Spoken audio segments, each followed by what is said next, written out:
guys a story, something that happened to me a few years ago. So I was going to this job interview, and I was in a state of mind that a lot of interviewees are in when they're going to an interview. I was really nervous, but I was really excited. So I'm in the interview, and everything's going great. And I'm answering all the questions correctly, and you know the feeling you get when you're answering questions correctly in an interview, you feel really good. So then the interviewer asked me if I had any questions. So I told him, I said, who's responsible for your testing environment? You know, what's your process for dumping production data to staging? Like, how does that work? And then he stopped me and said, they don't have a testing environment, they test in production. Come again. I was so confused. I didn't understand how that was possible. I thought I was being punked. So I want everyone to try something. When I was in this interview, after I had that reaction, I was so shocked. The interviewer had me do something, and I want to do it with you guys. So I want everyone to think about the last feature that your team deployed. Okay, you got it? You're thinking about it? Whoop. Is it working? Right now? In production? How do you know? Your users haven't reported anything to you. You haven't gotten paged. You assume that it works, but you don't know, right? Testing in production is the only way to know that your features are working in production right now. So what is testing in production? It means testing your features in the environment that your features will live in. It means testing your features where your users will interact with those features, and it means not using a dummy environment, not using a staging environment or a test environment or a QA environment. And what is it not? It's not a replacement for all testing, but more importantly, it's not the end of the world. So at the end of the day, I've never heard anyone speak highly of their staging environment. Hi guys, I'm Talia. I'm a software engineer in test, or test engineer, or SDET, or QA engineer, or quality engineer, or my favorite, killing the hopes of developers to get their features out on time. So I do everything from writing end-to-end tests to educating our developers on the tests that they need to write. My superpowers are turning product requirements into test cases, but what I'm really good at is testing my coworkers. And what do I mean by testing my coworkers? I test their reactions to things that I think are funny, when it's their birthday, when they're on vacation. Anyone here a Warriors fan? No one? Oh my God, we're so far away from California. Okay, so after the interview, I went home and I did my homework. Why have I never heard about testing in production? And if it's such a great thing, why aren't more companies implementing it? So most companies, and all the companies that I had worked for before this one, have a test environment. They have a staging environment. This is the standard. Who here uses a test environment, a staging environment? Okay, cool. Now keep your hand up if your staging environment is perfect. If you have a perfect staging environment. One person, two. I don't believe you, but okay. So what's wrong with staging environments? Staging environments are really expensive to maintain. So companies spend millions and millions of dollars every year on their staging environments to create them and to maintain them. Staging test results do not always match production test results. So picture this. You just built a feature, and you are testing it in staging, and it works perfectly in staging. You test it in and out. You go through every possible test case. You feel so good about it. You know, you talk to the product owner, and you went through all the requirements for it, and then you deploy to production, and what happens? There's a bug. So the data in production doesn't match the data in staging, therefore the test results don't always match. Production includes data that staging doesn't have. So when you think about the differences between staging and production, you're never going to know what they are until you test in production. And this could lead to, if you don't, then it could lead to false positives and false negatives, and you won't know about what the differences are until you test there. So no one cares if staging is broken. So A couple years ago, I was in the middle of testing this really high priority feature, and it had to get out the next day.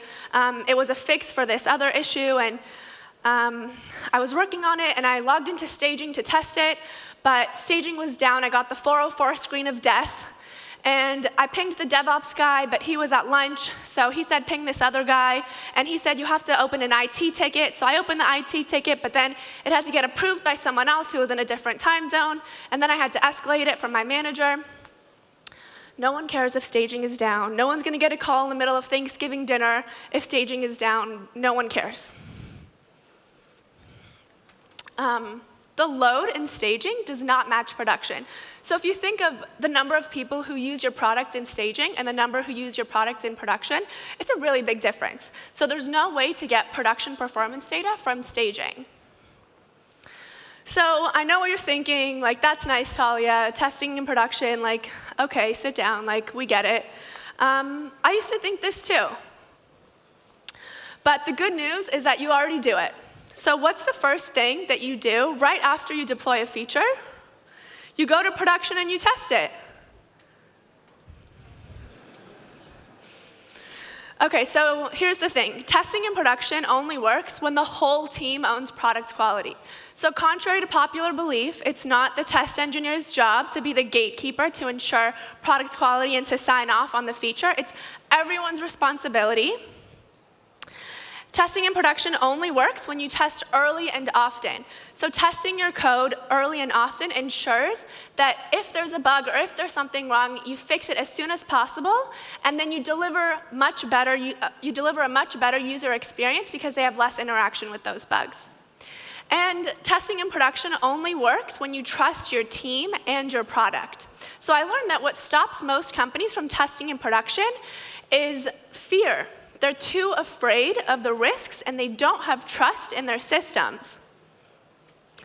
So companies don't test in production because of this fear and this lack of trust in their systems, and for the same reason, they refuse to engage in the tools and process changes that are necessary to gain that trust. But there are risks, and I know that there are risks, so let's address them. It can affect real end users. So if your test entities interact with real user data rather than just test data, you're going to have a problem. You're going to be in trouble. It can also affect reporting and analytics, which can affect business decisions. So if your test users are in production and they're doing things, and those actions get generated into Looker or into Datadog or whatever you use for your data, for your click events, you don't want the information that comes from your testing to be in there. You only want the information from your real users to be part of any sort of business decisions. And it can affect third parties that your software is integrated with. So you need a way to differentiate between real data and test data so that any third parties that your software is integrated with doesn't get affected. So I'm going to show you how to do this safely. We're going to go through the process of testing in production, how to set it up, how to do it safely, and we're going to address the risks and set this up together, because I know you guys are dying to know. So the first step is to install the necessary tools, and the first tool that you need is feature flagging, and this is really at the core of testing in production. Feature flagging allows you to hide, enable, or disable a feature at runtime, and you can basically decide who sees your feature. So here's what we did. Each feature would be written by our developers and launched into a feature flag, and all the members of our team would be targeted in that flag, and therefore only they could see the changes. So the outside world, everyone else, our real users, can't see anything related to this feature. So the feature flag would stay turned off until the feature was ready to launch. And it was in this time where we as test engineers went in and started testing. While the feature flag was off and while only our development team was targeted in that flag, we would go in and test all of the requirements. We tested all the design. We made sure everything was working properly. And if there was a bug, if something went wrong, only we would see that issue. Only our development team could see what was happening. The rest of the world, our end users, couldn't see anything that was going wrong because they're not in the feature flag. We also had our automation bots inside the feature flag, and we created these test users, and we used these users for automation. I'm going to come back to this and explain it, but I just want to point out that these are also in the feature flag here. So once we finished testing and we fixed all the bugs that we had in our system, we would turn the feature flag knowing 100% that our feature is already working in production and we didn't break anything that was existing.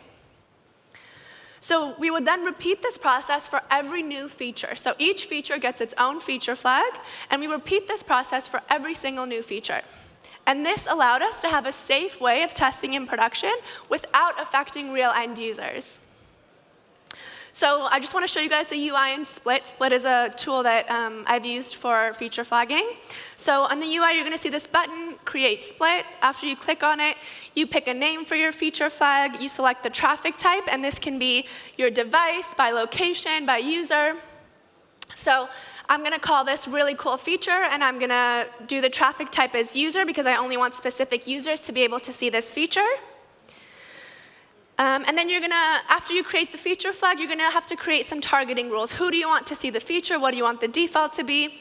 So I'm going to make the default off. So everyone who's not in the feature flag, you're not going to see my feature. You're not going to see anything related to that feature. You're not going to see any bugs related to that feature either.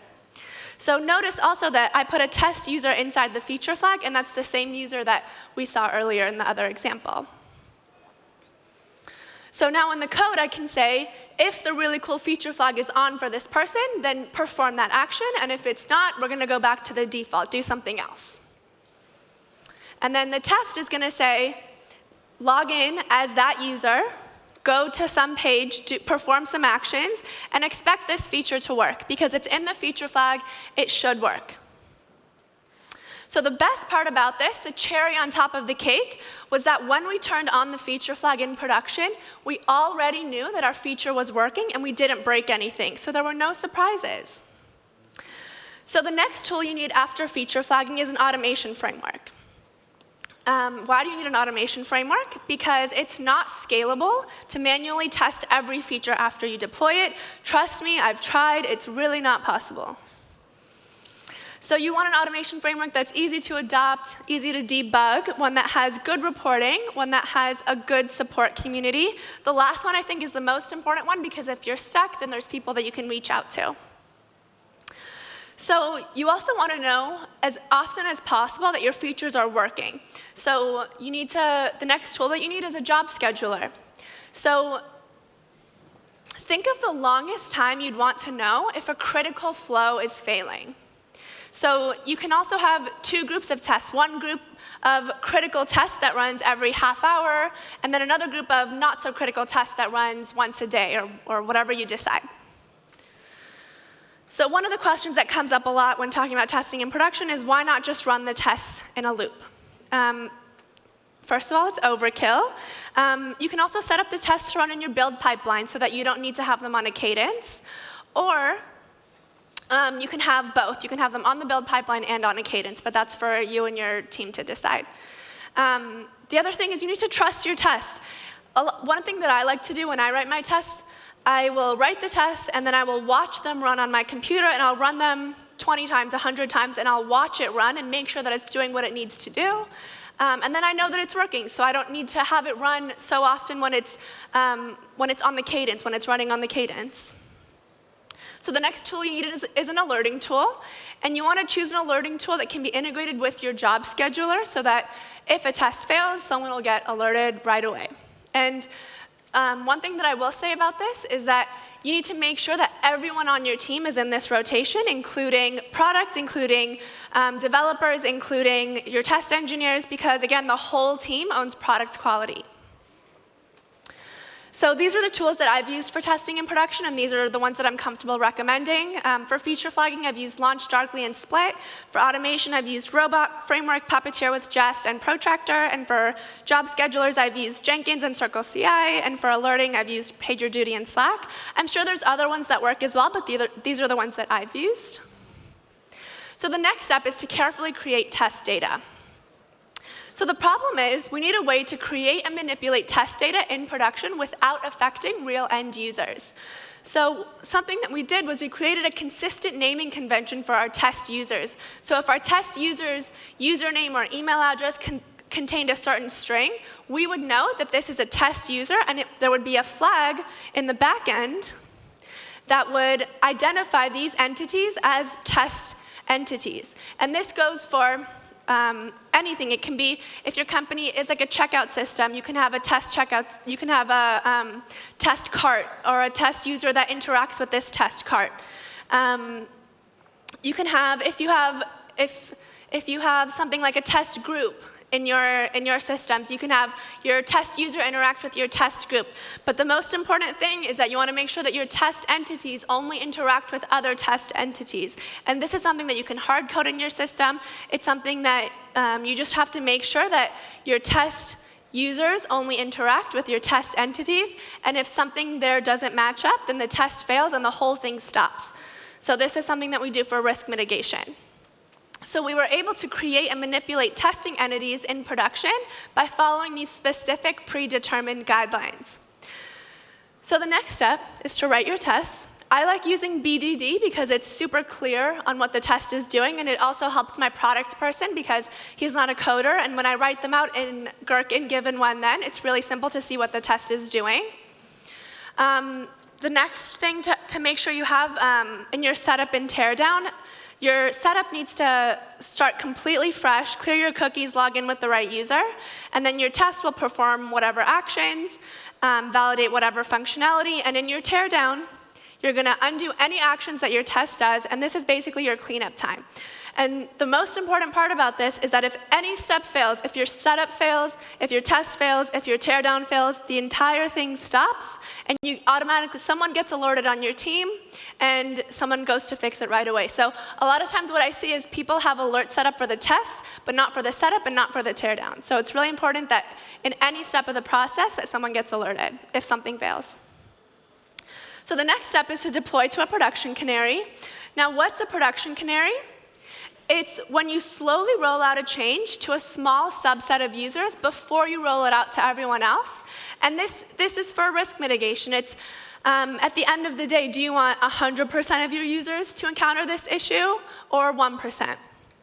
So if something happened when you were doing the feature flagging process and you turned the feature flag on and something was missed, this is another way to have like another bubble to say that only 1% of users will see the feature after I turn the feature flag on. The process for having a production canary is you just identify the issue that might impact your user base, roll back, and fix the issue. So for canaries, you can use Split.io or Netlify. I've used both, and the UI is pretty simple for both of them. You just choose the amount of traffic that you want to go for this feature. And if there's an issue with your canary code, analyze the issue, figure out what's going on. Is it okay if my users see this issue? If yes, just fix the bug, deploy the change, you'll be fine. If no, then return the canary traffic to 0% and fix the bug. So for risk mitigation, for testing in production, before launch, use feature flagging to target users, and after launch, use production canaries to limit your audience. So the outcome of this process was really outstanding. Our entire team, from our product people to our designers to our developers, everyone had complete confidence in our systems and in our releases because we already knew that our feature was working in production before the feature flag was turned on. We also increased developer velocity because our developers spent more time creating value for our users and less time fixing bugs. And when you're testing in production, you're being proactive rather than reactive. So I don't want to wait for an issue to come up. I don't want to wait for someone to report it to me and then fix it. I want to catch it and fix it before anyone knows anything is wrong. So the long-term effects of this was that when something went wrong or when something broke, our tests would fail, we would immediately get alerted, we would analyze the issue and resolve it as soon as possible. This would minimize user interaction with bugs and defects, and it ensures a great user experience. So I just want a quick note on performance testing. Yes, it's possible. You want to do it at a time with low traffic and be prepared for outages. And it's better to do it on purpose and control the outcome rather than have it happen spontaneously to you and not know what to do. So when you're testing in production with third parties, you want to work with them to be able to recognize real data and test data in production. So something you can do is set up a header and an API request, and everything that comes in with that header will be marked as test data. So what if you can't test in production? What if you work for a bank, or what if you work for a medical device company, or you just can't test in production? It's really just not possible. Something that you can do is you can spin up a containerized environment per build. You can use Docker to spin up your microservices, but remember, the more dependencies, the more complicated. Also, this gets very, very expensive, so just beware of that. So what about other non-production tests? So staging environments can still be used for pre-production testing when you're dealing with companies that have to abide by SOX compliance. This is something to note, that you should test pre-production in staging as well as post-production in your production environment. So these things should be tested ahead of time and not in production. And also anything that has to do with privacy or data, those should also be tested before you release to production. So when you think about where our production tests operate, if you think of all of the tests that you have in your system, end-to-end tests are just one part of that, and within that you have your production tests. So not all of your end-to-end tests are production tests, and that's because of those things like privacy and data and SOX compliance and things like that. So let's talk about shifting your company's testing culture. So if this is something that you wanted to do, where I would start is explaining why the pros outweigh the cons. So think about your staging environment, and besides the two people back there, none of your staging environments are reliable. So think about, are there frequently issues that you think could have been caught in production if you were testing there? The next thing is to use examples from the past. So think of things like, do you remember when we tested XYZ and we tested it so well in staging and then we deployed to production and it broke? Use examples from the past. Your company, I'm sure, has plenty. Propose a path forward. So if your company has never used feature flagging, I would start there, start investigating that. If we were to start testing in production, which test do you think would bring us the most value? So we used to be scared of deploying new features. We used to have a rule that you can't deploy any new code on Fridays. We used to fight about this. We don't fight about this anymore. We fight about other things. Once we started moving more and more things to testing in prod, this fear and these discussions stopped.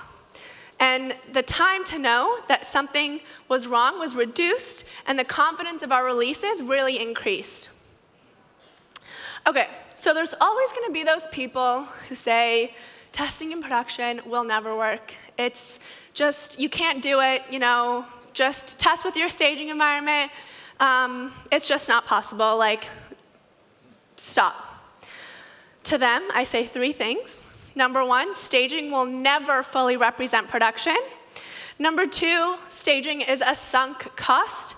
And number three, they're not my target audience, so they can either get on board or die off.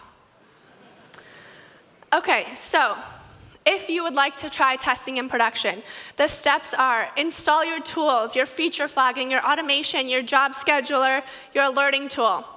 Create your test data carefully. Make sure that your test entities only interact with your test entities. Write your tests, make sure your teardown cleans up your tests, and make sure you get alerted for each part of the testing process. Set up testing and teardown. Launch your feature behind a feature flag, deploy to a production canary, and have a drink. So, in case you weren't paying attention to anything I said the past 26 minutes, I want you to take away two things. The first one is no one cares if your feature is working in staging. We care if it works in production. The second is the only way to know if it's working in production is to test it in production. And that's all, folks.